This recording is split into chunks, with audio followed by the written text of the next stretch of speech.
Allez, c'est parti pour cette vidéo consacrée au test unitaire avec Jest. Et plus particulièrement, on va aborder le test Driven Development. Et plus particulièrement encore, le Red Green Refactor. Alors Jest, qu'est-ce que c'est? C'est une librairie de test, un framework même d'ailleurs, de test JavaScript qui est simple. Et pour une fois, c'est vrai, parce que parfois ce qui est pénible avec certaines librairies ou frameworks, c'est qu'on doit passer plus de temps presque à les configurer qu'à commencer à s'en servir. Et là, vous allez voir qu'avec Jest, c'est pas le cas.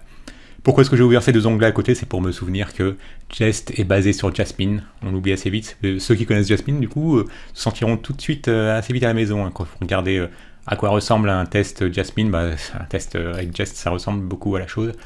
Autre point que je voulais pas oublier de vous mentionner, c'est que vous avez une librairie de test coverage qui vous permet de savoir combien, quel pourcentage de votre code est testé. Et bien là c'est pareil, si vous connaissez Istanbul, vous allez tout de suite reconnaître qu'on a les mêmes résultats sous forme de tableau vert. C'est tout simplement propre à Istanbul. Voilà pour le petit aparté. On va tout de suite commencer par configurer notre environnement de test en allant sur jest.io. Il se trouve qu'il y a un site en français. Alors, j'ai souvent tendance à être sur l'anglais parce que parfois les traductions peuvent être bizarres, mais bon, vu la maturité de l'outil, on n'a pas trop de soucis à se faire à ce niveau-là.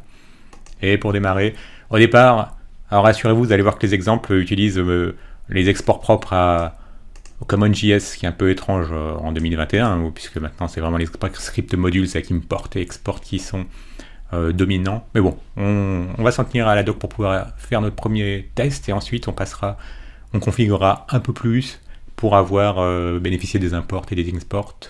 Import et export propre aux ECMAScript modules. Donc c'est parti. Alors si vous avez Yarn installé, vous pouvez faire un Yarn add, sinon ce sera npm install. Mais bon, puisqu'on doit faire désinstaller le package, vous vous doutez qu'il nous faut d'abord un package.json. Donc on va se faire rapidement une petite génération de package. Je suis dans mon sandbox. Non, je ne suis pas encore. Sandbox. Voilà, c'est une petite préférence personnelle. Hein. J'aime bien mettre mes petites expériences dans ce répertoire sandbox.js. Et donc on va se créer un nouveau répertoire qui va s'appeler, Hello Jest. On l'ouvre, vous pouvez l'ouvrir avec ce que vous voulez comme IDE. Moi je vais prendre Codium, et vous pourrez prendre VS Code, vous pourrez prendre... Il y en a tellement d'autres, bon c'est ce qui en plus se voit en poupe. Est-ce que je fais confiance aux auteurs du parent folder? Oui. Et c'est parti. On se génère un petit package.json, alors CTRL-U accent grave pour avoir accès à un terminal. Donc là, vous êtes libre, vous pouvez utiliser le terminal qui est à votre préférence. Si vous êtes sous Linux ou macOS, je pense que vous connaissez au moins une demi-douzaine de terminaux. Bon, j'exagère un peu, mais...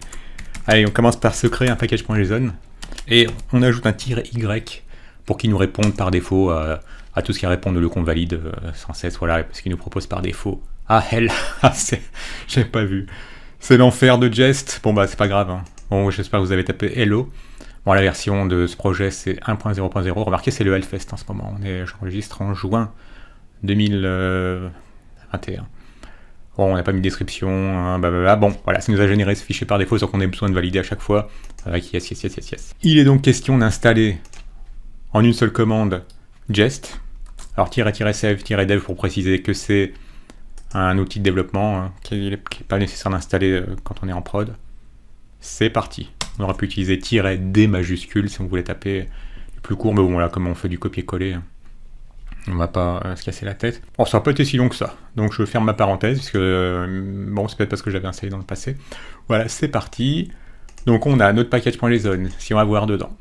Qu'est-ce qu'il nous raconte? Il nous raconte que en dev dependencies, on a Jest une version 27. quelque chose. C'est un bon début. Alors, on va se créer un petit fichier app.js qui va contenir, vous connaissez Code Concept, le principe, sinon je vous présente la chose, c'est que je suis vraiment un fan de POC. Donc là, on va se créer un petit POC. Au départ, on va simplement tester si quelque chose est un palindrome, mais ensuite on va créer une fonctionnalité qu'on pourrait nous demander dans le cadre de gestion d'un blog ou d'un forum où on voudrait vérifier que les gens ne s'insultent pas, et donc on va créer une fonctionnalité de modération. Donc voilà, c'est pour toujours avoir le côté par la pratique, qui est vraiment propre à Code Concept, aussi bien sur YouTube que sur codeconcept.fr. Et donc, ça c'est fait. On va se créer également, non, ça c'est pas fait, ce que je voulais faire également, c'était créer un répertoire de test, alors qui commence par 2 underscores. Si vous êtes des pythoniens, vous connaissez cette logique de double underscore qui apparaît sur le monde de Python. Voilà, et donc ça indique, alors c'est drôle parce que la première fois que je m'en étais servi, en test, ça m'indiquait, il y avait une icône propre au test. L'avantage là, elle a un peu changé. Ah si, c'est une éprouvette. Bon, peut-être que c'est sous VS Code que c'est pas la même icône, mais c'est pas important. Donc voilà, on a notre répertoire de test, on a notre application qui va être testée par ces répertoires de test. Et là c'est parti, pour pouvoir écrire notre premier test, on va donner quelque chose à tester. Pour l'instant, on va simplement se créer dans une constante une phrase. Pour l'instant, un simple Hello World, comme le veut la tradition. Et donc on a vu qu'il fallait utiliser, quand on fait pas plus de configuration, c'est-à-dire qu'on se contente de faire un npm install de jest, on prend la commande précise, npm install, voilà, --save-dev de jest ou --dev jest si vous utilisez Yarn. Donc, en faisant rien de plus, eh bien, il faut qu'on utilise la syntaxe propre à CommonJS. Donc il faut qu'on fasse des exports, module.export. Et on va exporter un objet qui comportera tout ce qu'on a envie d'exporter. Ça pourrait être des fonctions qu'on a envie de tester. Là, on va simplement tester déjà cette phrase qui dit Hello World. Allez. Et voilà. On exporte cette sentence. Et on va la tester dans notre répertoire de test. Nous assurer qu'elle existe bien, qu'elle comporte bien Hello World.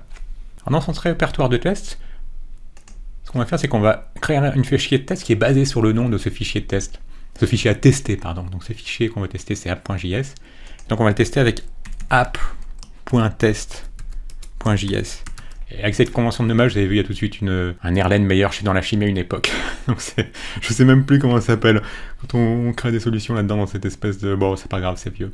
Alors, tout ça pour vous dire que même si on n'était pas dans un répertoire underscore test, underscore, les tests seraient reconnus du fait qu'on utilise cette convention qui consiste à utiliser le même nom que le fichier qu'on veut tester en ajoutant test. Entre le app.js, on a test. Donc, mais bon, c'est pas grave, hein, c'est simplement pour vous habituer au fait que vous allez souvent rencontrer vos fichiers test JS qui se retrouveront dans un répertoire underscore test underscore. Et là, c'est parti. J'ai un autre mémo parce que je voulais vraiment vous familiariser avec le répertoire. Vous avez vu, elle fait que 2 lignes. 2 lignes, mon fichier mémo, mais je savais que je risquais d'oublier. Il y a vraiment 2 choses importantes dans le monde des tests, que ce soit avec Jest ou avec tellement d'autres frameworks de tests, que ce soit Mocha, Chai, Sinon, etc. Il y en a plein. Expectation. Vous voyez, en 2 phrases, j'arrive à faire une typo. Donc, on s'attend à certaines choses. Dans les tests, on s'attend à certaines choses. Et ensuite, on va voir si elles matchent, si elles correspondent avec ce à quoi on s'attend. C'est pour ça qu'il y a vraiment la notion. Il y a 2 fonctions essentielles que vous verrez tout le temps dans les tests Jest, ou Jasmine, ou dans tellement d'autres. C'est de dire à quoi vous attendez avec la fonction expect. Et ensuite, vous voulez tester si la chose à laquelle vous attendez, est-ce que c'est une chaîne vide, est-ce que ça a une valeur assimilable à du true, est-ce que c'est... Donc ce sera avec to be. Voilà, ça je peux le refermer maintenant que je vous en ai parlé. Ne pas enregistrer. Si, je vais enregistrer le fait que j'ai corrigé ma typo. Et là, c'est parti. Donc dans ce fichier test, c'est ce qu'on veut faire. On veut récupérer ce qui a été exporté ici. En gros, c'est un objet qui comporte la propriété sentence. Donc, commençons par récupérer ce fichier. Ce que nous exporte ce fichier app dans une constante qu'on décide d'appeler app. Et donc, comme on est avec la logique de CommonJS, on n'utilise pas import, on utilise require. De nouveau, c'est parce que ça nous évite d'avoir à configurer le fait d'utiliser les ECMAScript modules. Alors, qu'est-ce qu'on veut importer ? On remonte d'un niveau parce qu'on veut atteindre, on va atteindre ce fichier app.js. Alors, c'est marrant, il me le propose sans extension, mais bon, j'ai toujours l'habitude de les mettre, donc je vais garder ma petite habitude. Et donc là, c'est parti. Pour créer des tests, il suffit de décrire qu'est-ce qu'on est en train de tester. Alors, on fait un petit describe. Describe, ce n'est pas suggéré. Describe, ça le sera quand on importera vraiment manuellement describe. Là, il nous est mis à disposition comme si c'était une fonction qui a une portée globale. Et donc, ce qu'on voudra faire dans cette suite de tests, donc ce sera testé pour l'instant, simplement l'existence de cette chaîne de caractères, mais après, on va faire presque le hello world du monde de l'algorithmie en JavaScript sera testé si une phrase est un palindrome. Donc, c'est-à-dire qu'on peut lire dans les 2 sens. Vous avez vu comme kayak, c'est un palindrome parce que kayak, vous voyez le petit bateau, K-A-Y-A-K, vous pouvez le lire dans un sens ou dans l'autre, ça fait le même mot. vous avez radar. Radar, c'est un palindrome aussi. Donc voilà, c'est pour ça que on va donner le nom de cet ensemble de tests, on va lui donner le nom de palindrome, vous étonnez pas. Parce que la sentence, c'est vraiment le minimum juste pour nous assurer qu'on arrive bien à importer ici ce qui est exporté là, ligne 3. On décrit l'ensemble de tests qui va nous permettre de tester si un palindrome est un palindrome.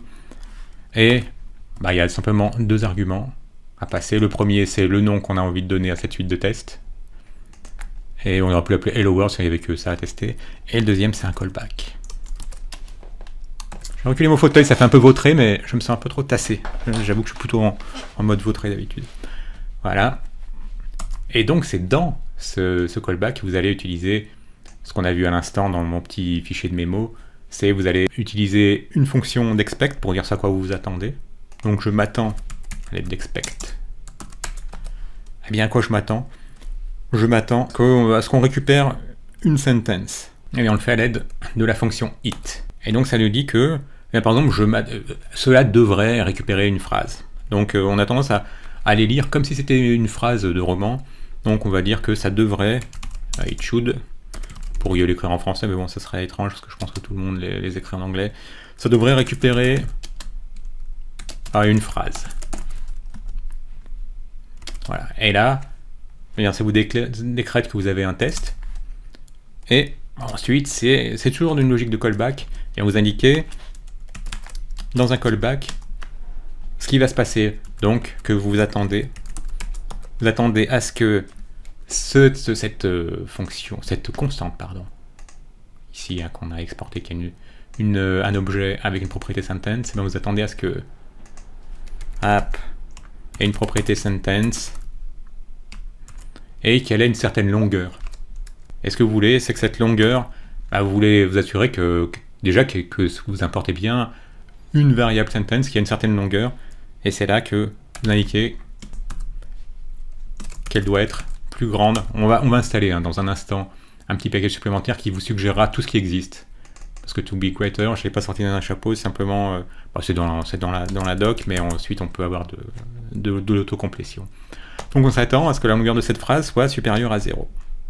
Alors là, on ne fait pas encore du TDD, parce que normalement j'aurais dû d'abord créer le test, et ensuite, comme sentence n'aurait pas existé, le test aurait échoué. Pour l'instant, on veut juste assurer que nos outils de test sont bien installés. Si on récapitule, on a cette phrase qu'on veut tester, qui nous est exportée à l'aide de common.js, cette syntaxe propre à la common.js. Donc on utilise module.export, qui nous permet d'exporter un objet qui a une propriété sentence, qui est simplement une constante qui comporte hello world. On a créé un répertoire underscore test, underscore qui comporte un fichier qui s'appelle app.test.js. Vous avez vu, c'est presque le même nom, sauf qu'entre le nom du fichier et l'extension, ici on a ajouté test. Et dedans, on récupère ce qu'on a envie de tester, en l'aide d'un require du fait qu'on est avec la syntaxe de common.js. Donc on est remonté d'un niveau pour trouver app.js. Et ensuite c'est parti. On commence à décrire la suite de tests qui va correspondre. Bon, comme on va tester dans un instant si quelque chose est un palindrome, donc on l'a appelé un palindrome, sinon j'aurais appelé simplement isSentence. Et là c'est parti. À chaque fois qu'on veut créer un test unitaire, on commence par la fonction it, qui nous permet dans le premier argument de décrire ce que doit faire ce test. Et donc on dit qu'il devrait récupérer une phrase. Et ensuite c'est dans le callback que se passe le test. Dans ce test, on peut dire qu'on s'attend à quelque chose, et qu'on s'attend à ce que ce quelque chose corresponde à une certaine condition. On s'attend à ce que notre variable sentence ait une certaine longueur, et que cette longueur, combien ce sera pour nous ? Ce sera 1, 2, 3, 4, 5, 6, 7, 8, 9, 10, 11 caractères. On s'attend que déjà il y ait une certaine longueur. On aurait pu tester que ce soit égal à 11, mais déjà on veut s'assurer qu'il y a bien une certaine longueur. Et là c'est parti, pour tester, maintenant, il nous manque simplement de remplacer dans ce script JS, de remplacer ce echo error no test specified par jest, tout simplement. Et donc maintenant, si on veut tester, il suffit d'ouvrir notre console et de faire, soit on pourrait faire la forme longue npm run test, soit on peut faire la forme paresseuse, faire simplement npm espace t. Et c'est parti. Et là, on peut voir qu'on a ce palindrome ici qui va être testé, donc cet ensemble de tests qui est regroupé sous le nom, comme ça on peut refermer maintenant, palindrome, c'est vrai, du fait qu'ici on a écrit palindrome. Voilà. et qui comporte combien? Un seul test, donc vous voyez qu'il y a un test qui est passé, du fait qu'on a un seul hit, une seule fonction hit, et bien qu'est-ce qu'elle fait? Elle nous teste qu'on a bien une sentence. Alors, il y a quelque chose de capital sur lequel insistent mes amis testeurs, c'est, parce que j'étais dans une entreprise, il y avait des gens qui faisaient que du test. Bon, les tests unitaires, tests unitaires, c'est nous qui le faisions, mais après il y avait des tests, des end-to-end testing, des tests de charge, des tests, je ne sais pas comment ils s'appellent, ceux-là pour s'assurer que rien n'a bougé dans l'interface graphique via des outils. Des headless browsers, ils utilisaient des outils comme cela. Et donc voilà, eux, ce qu'ils faisaient, c'est qu'ils mettaient bien en garde sur le fait que quand vous avez un test, il faut vous assurer qu'il échoue. Parce que si votre test n'échoue jamais, finalement vous pouvez être très détendu en vous disant « Ah bah c'est bon, regardez, j'ai plein de tests, mais ils passent tous. » Mais ça se trouve qu'ils passent peut-être justement parce qu'ils sont mal écrits et que vous n'avez jamais testé qu'ils pouvaient échouer. C'est un peu comme si vous aviez un détecteur de fumée, que vous n'aviez jamais pris la peine d'appuyer, de vérifier qu'il y avait des piles dedans, ou que vous n'aviez pas déclenché avec le petit bouton qu'il y a dessus. L'alarme pour vous assurer, ou de mettre de la fumée à côté pour s'assurer qu'il se déclenche bien. Voilà, c'est pareil. On va mettre de la fumée au-dessus de notre test pour nous assurer qu'il passe bien. On va commencer par faire échouer le test en mettant, en virant, en faisant en sorte que la string soit vide. Voilà, c'est reparti. Donc là, le résultat, ce sera que ce test, il va être testé que ce qui nous est importé, cette sentence, est plus grande que 0, plus grande que 0, là maintenant elle a une length qui est de 0, donc le test devrait échouer maintenant. Eh bien, vérifions. Voilà, on a bien un test qui échoue. Donc c'est vraiment quelque chose d'important, et il vous dit pourquoi ça échoue. Donc on s'attendait à avoir une longueur supérieure à 0, il se trouve qu'on a reçu une longueur de 0. Donc voilà, il faut toujours se vérifier que le test échoue. Ah oui, je vous ai dit qu'il y avait Istanbul aussi, qui était installé là-dedans. Donc si on veut faire un petit test coverage, c'est autre chose qu'on peut ajouter. On peut ajouter le lancement de la partie test coverage aussi. Bon, je tendance à l'appeler test de .cov. Et là, ce que ça va faire, c'est que ça lance Jest, mais en plus, ça nous ajoute l'option coverage. Et donc là, cette fois-ci, ce qu'on va faire, c'est qu'on va faire npm run. Ah, c'est test, j'aurais dû écrire test. Testcov. Et voilà, là, donc si vous connaissez Istanbul, faut pas vous étonner, ça vient d'Istanbul, cette présentation sous forme de tableau. Alors ce qui est pénible, c'est de ne pas avoir d'autocomplétion. Et bien pour ça, il suffit d'installer ce package @types-jest. Et bien pour ça, il suffit d'aller tout en bas de la page de la doc et d'installer ce package qui nous permet de bénéficier du typage. Et là, ça va être quand même un autre niveau de confort. CTRL-U accent grave pour ouvrir le mode de terminal. On va installer, tout à l'heure on a fait npm install en toute la, mais voilà, comme ils ne fournissent pas toute la commande, enfin s'ils la fournissent, mais en fait c'est pour yarn. Donc i pour install, on va écrire install en toutes lettres, et -d majuscule, ça équivaut à -save-dev. Donc voilà, ça fait une forme très raccourcie. Qu'est-ce qu'on va installer? Les types propres à Jest. Voilà. C'est fait. Si bien que maintenant, si on crée un autre test, alors, et on va dire qu'il devrait avoir une taille très définie, très précise. Allez, specific length. Combien est-ce qu'on avait dit que ça mesurait qu'elle mesurait cette phrase? Allez, on va la prendre. L'humain est toujours source de problèmes, donc on va plutôt demander à la console de compter, il y a bien 11 caractères.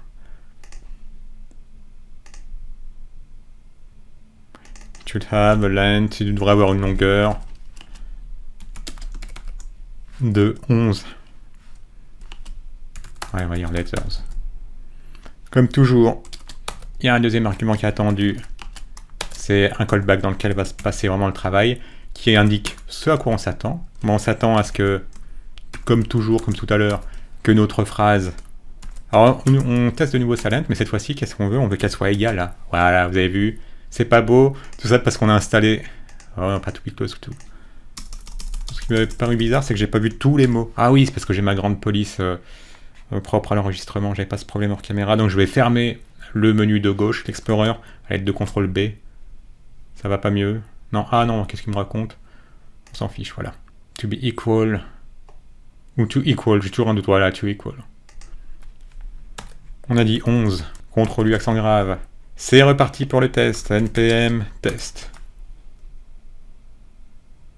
Ceci voit bien qu'on a une test suite, hein, définie par describe, et on a 2 tests qui passent.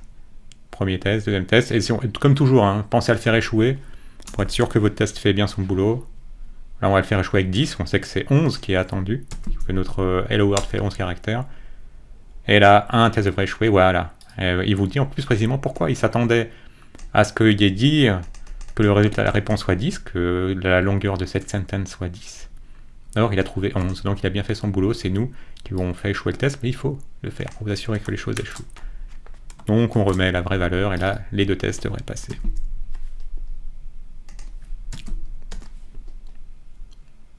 Voilà. Vous allez aussi en avoir marre à un moment donné de toujours lancer npm t, même si c'est très court. Et bien pour ça, vous pouvez avoir package.json, tu es là. Faire en sorte que le test qui soit lancé soit en watch mode. Ça équivaut à ce qu'on fait avec NodeMon, NodeDaemon, quand on écrit des applications Node, on a envie qu'à chaque fois l'appli soit relancée sans qu'on soit obligé de la relancer manuellement. Mais pour ça, il suffit, plutôt que test lance uniquement la commande jest, hein, qui marche très bien, mais bon, qui nous oblige à chaque fois à la relancer manuellement, eh bien on peut ajouter l'option --watch all. Et en plus, on peut lui demander d'être bien détaillé à l'aide de --verbose. C'est parti. Maintenant, quand on lance npm test, on a besoin de ne faire qu'une seule fois. Parce que là, il va être en watch mode. Et voilà. Et en plus, il nous indique qu'en watch mode, eh bien, on peut relancer uniquement les tests qui ont échoué, parce que peut-être que vous aurez une application qui a des centaines de tests. Donc, il suffirait d'appuyer sur F. Vous pouvez lancer, en appuyant sur O, uniquement les tests liés à un changement de fichier. P si vous voulez filtrer par nom de fichier, ou en passant une regex. Voilà, etc. Et Q pour quitter le watch mode. Donc, si on avait envie de lancer... Et pour tous les tests, voilà, ça serait en Enter, parce que ça aurait été quand même dommage de ne pas pouvoir lancer tous les tests, donc je vais faire un Enter. Voilà, ça lance tous les tests.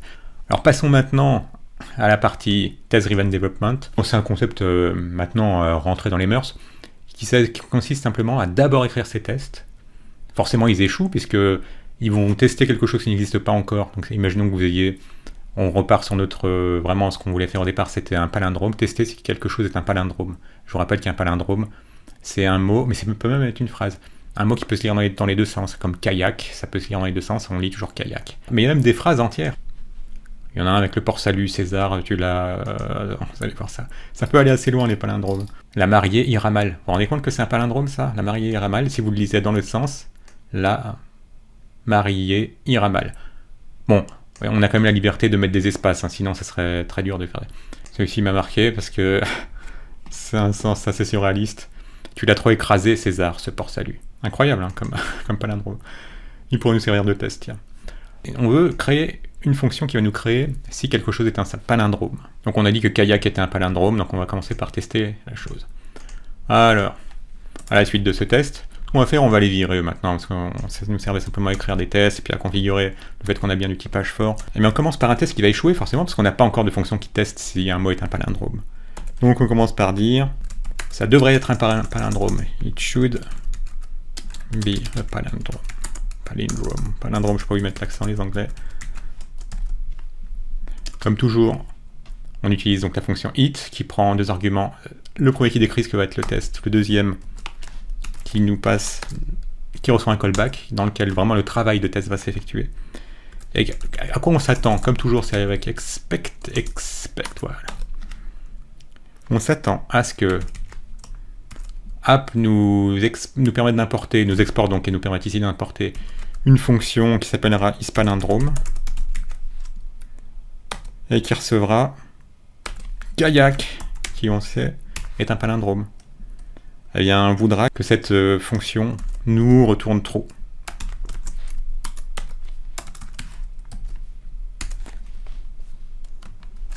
Donc vous avez vu, toujours la même logique.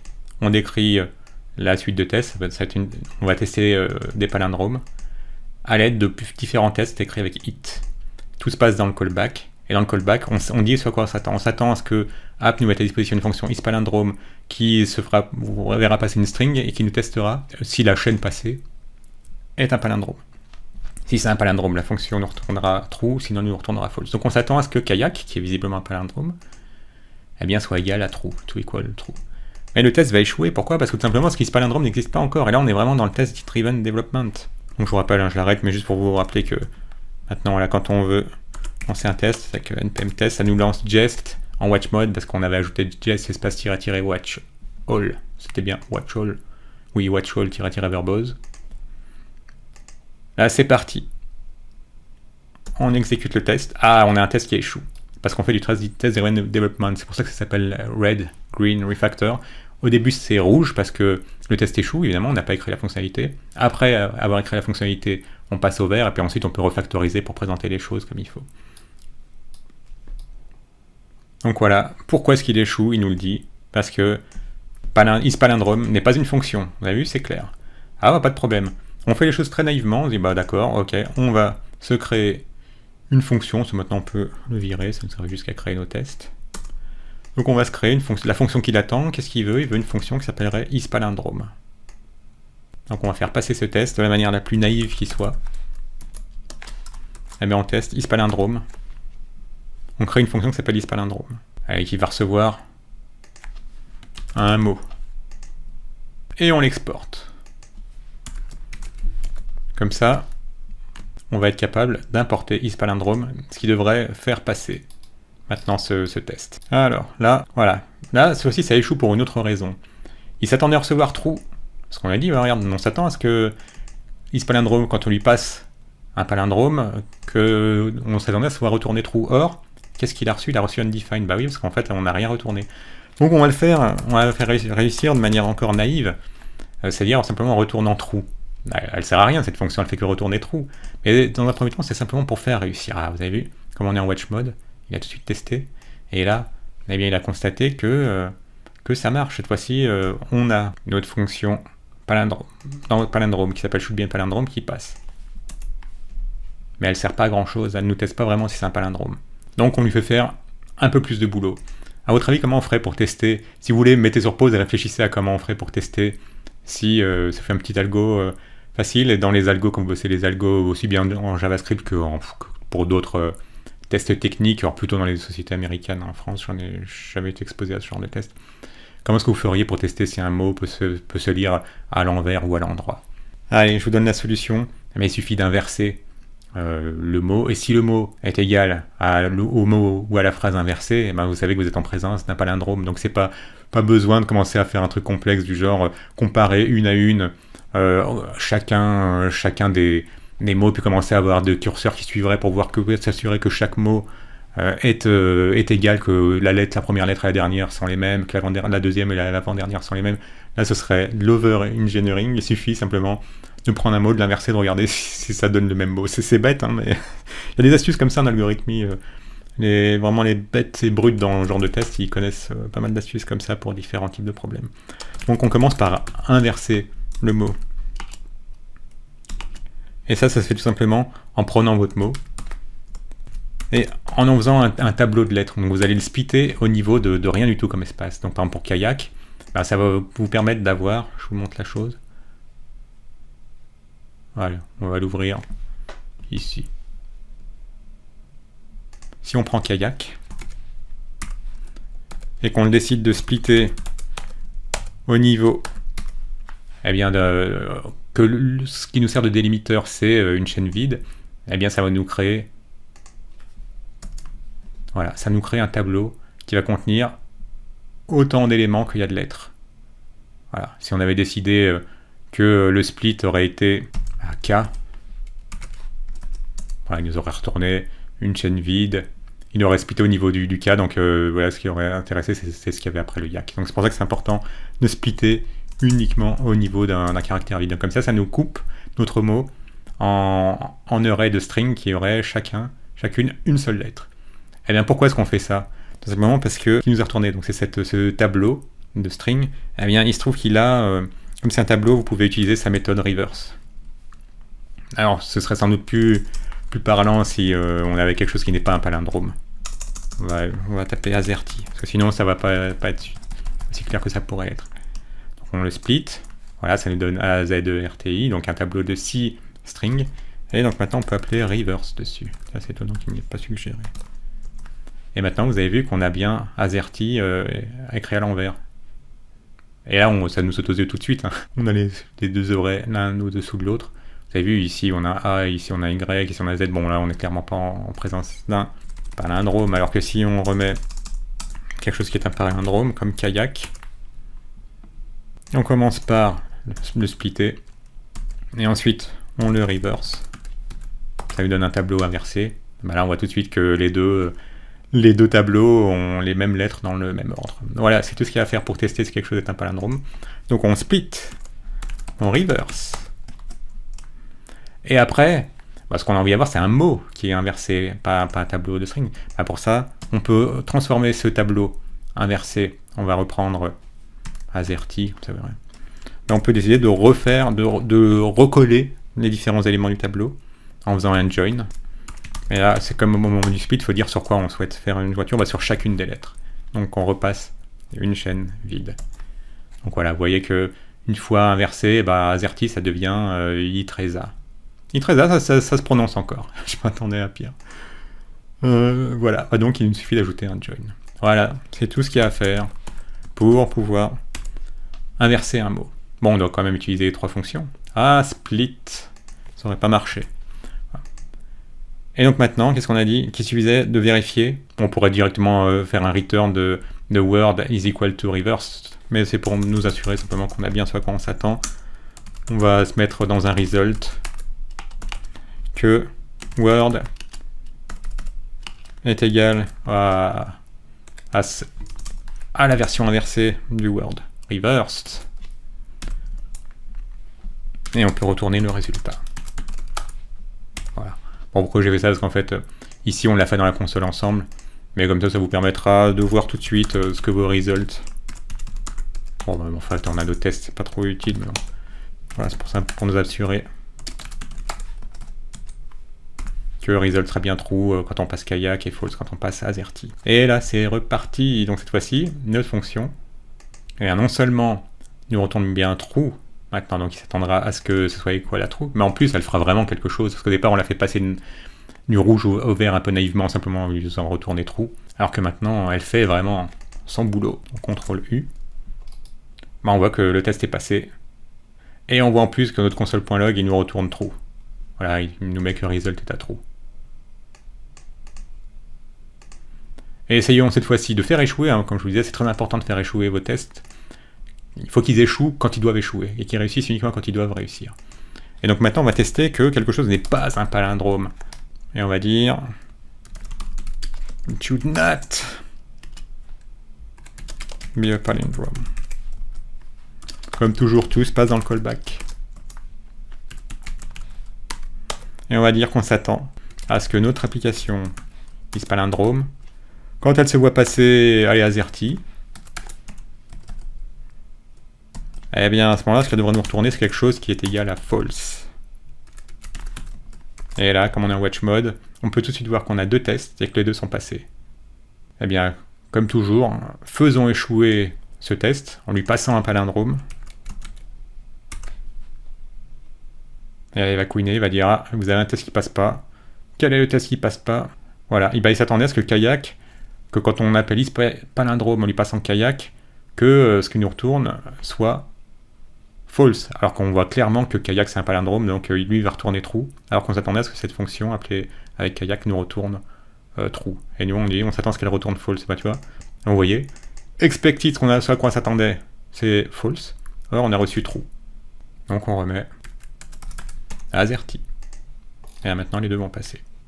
Voilà, puis on peut virer notre console.log, c'était juste pour nous, pour voir que ici au niveau de la fonction en elle-même, bon, c'est un peu les vieilles habitudes de développeurs JavaScript, on met des console.log un peu partout. Et maintenant on a bien 2 tests qui passent. Dans la prochaine vidéo, parce que finalement il y aura une deuxième vidéo, je pensais qu'on arriverait à tout faire en 30 minutes, et on a presque passé 1 heure, mais bon c'était important, parce que c'est quand même un gros sujet le test.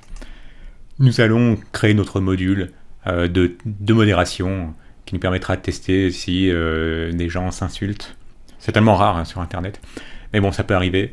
Et donc on va le créer dans la prochaine vidéo. Ouvrez l'œil, abonnez-vous, Activez la petite cloche, comme ça vous serez sûr de ne pas rater cette deuxième vidéo. Dites-moi ce que vous en pensez. Qu'est-ce que vous utilisez comme outil de test? Parce qu'il y en a tellement. Est-ce que vous avez déjà adopté Jest? Et ah oui, attendez, avant qu'on se quitte, je voulais vous indiquer également qu'il est possible de tester, d'utiliser Jest avec différentes librairies, vos librairies ou frameworks préférés. Donc il existe des outils comme Angular Testing Library qui vous permet de tester des composants Angular. Il existe la même chose, je vous mettrai tout ça en description. Dans le monde de Vue, eh bien, vous avez à disposition ce Vue Testing Library qui vous permet de tester des différents components créés avec Vue. Même chose pour React, même chose pour les React Hooks. Je vous mets tout ça en description. Et on peut également tester des snapshots, ce qui vous permet de tester que votre UI ne change pas. Je vous le dis tout de suite parce que c'est une question que je m'étais posée, je pense que vous vous posiez également, ou en tout cas qu'on se pose après avoir mis les doigts dans le Jest. Donc oui, ce sera possible, mais nous, pour l'instant, on s'en tient vraiment à tester du code, parce que ce sera la conclusion, avant de créer notre module dans la prochaine vidéo de modération, pour s'assurer qu'il n'y a pas d'insultes qui passent dans les messages. Comme ça fera quelque chose de réaliste, parce que bon, tester des palindromes, je ne sais pas si c'est quelque chose qu'on vous demandera souvent, mais au moins ça vous aura permis de prendre en main la partie Jest pour créer les tests unitaires, la partie test coverage également avec qu'on a pu voir avec Istanbul rapidement, mais bon, ça vous permet de voir que ça existe. Un petit like si vous avez aimé et à bientôt.